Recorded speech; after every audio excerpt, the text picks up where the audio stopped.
Como já dissemos várias vezes, as operações da ciência não são isentas de perigo. Podem levar à loucura os que não estão firmes na base da suprema, absoluta e infalível razão. Podem excitar o sistema nervoso e produzir terríveis e incuráveis doenças. Podem, quando a imaginação fica impressionada e atemorizada, produzir o esvaimento e até a morte por congestão cerebral. Não podemos, pois, deixar de afastar delas as pessoas nervosas e naturalmente exaltadas, as mulheres, os moços e todos os que não têm o hábito de se controlar perfeitamente e de dominar o medo. Nada é igualmente mais perigoso do que fazer da magia um passatempo, como certas pessoas que fazem dela as diversões das suas tardes. Até as experiências magnéticas, feitas em tais condições, só podem fatigar os pacientes, desviar as opiniões e desencaminhar a ciência. Ninguém se diverte impunemente com os mistérios da vida e da morte, e as coisas que tomamos a sério devem ser tratadas seriamente e com a maior reserva. Nunca cedais ao desejo de convencer por efeitos. Os efeitos mais surpreendentes não seriam provas para as pessoas não convencidas de antemão.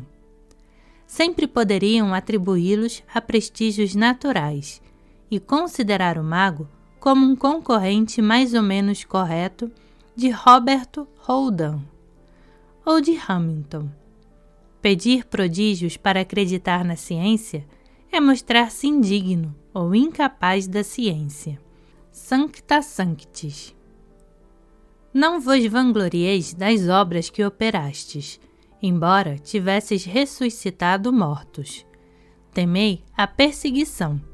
O grande mestre sempre recomendava o silêncio dos doentes que curava.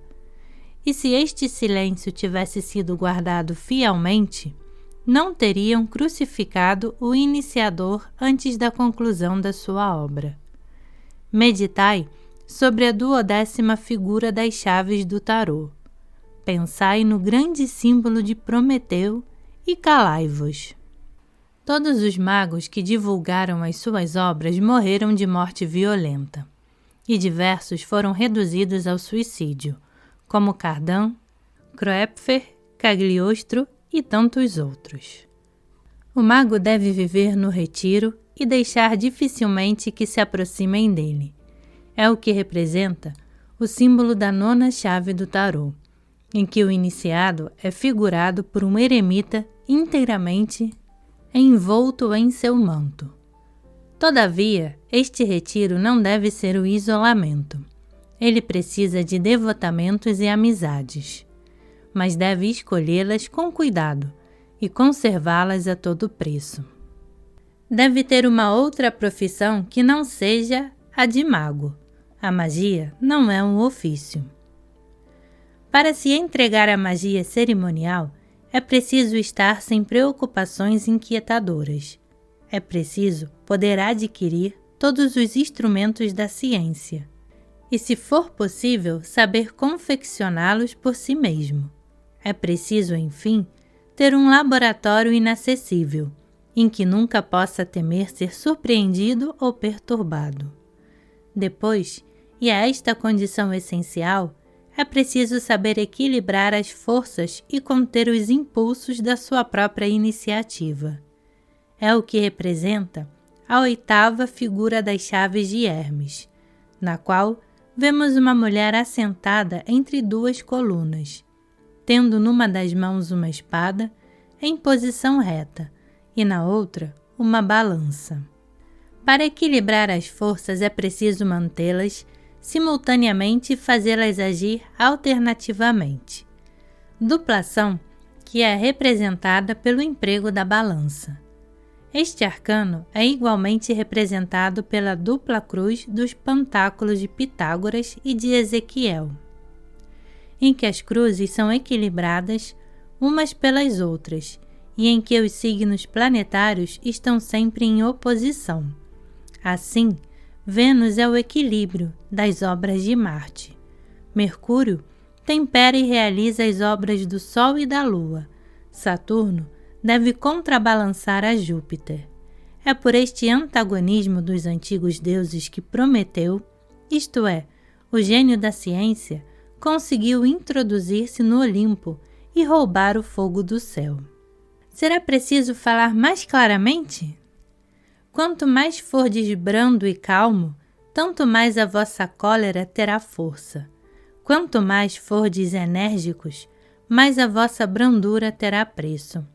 Quanto mais hábil fordes, tanto mais aproveitareis da vossa inteligência, e até das vossas virtudes.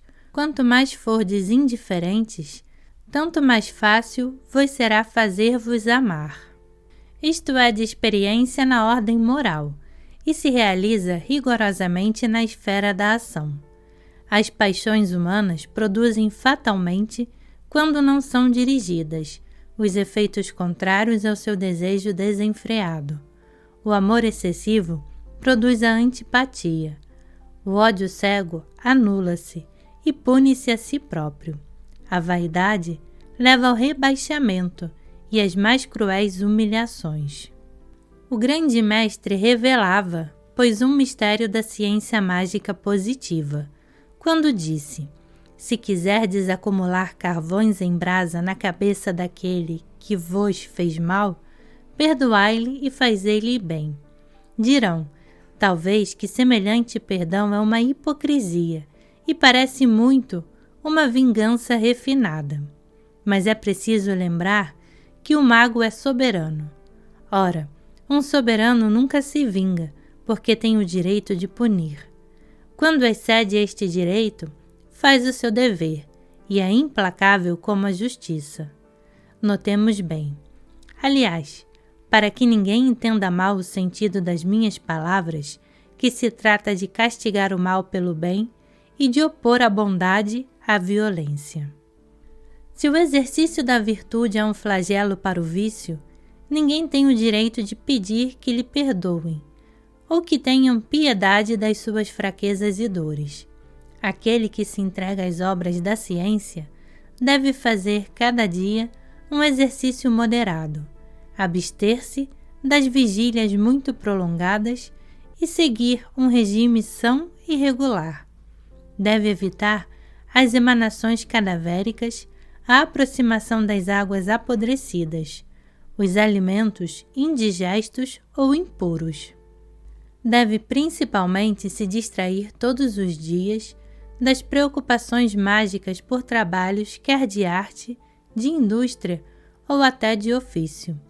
O meio de ver bem é não olhar sempre, e aquele que passasse a vida visando sempre o mesmo fim acabaria por nunca atingi-lo.